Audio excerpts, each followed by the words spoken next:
দিন বনাবা ৰাতিপুৱা উঠিলে ব্ৰাছ কৰি লওক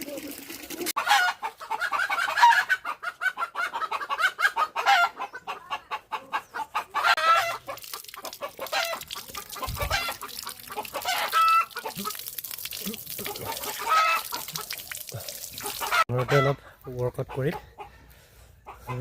এইফালে কেমেৰা ষ্টেণ্ডডাল বনাই লৈছোঁ পুতি ল'ম ইয়াতে এইটোতে উমিয়াই থৈ দিওঁ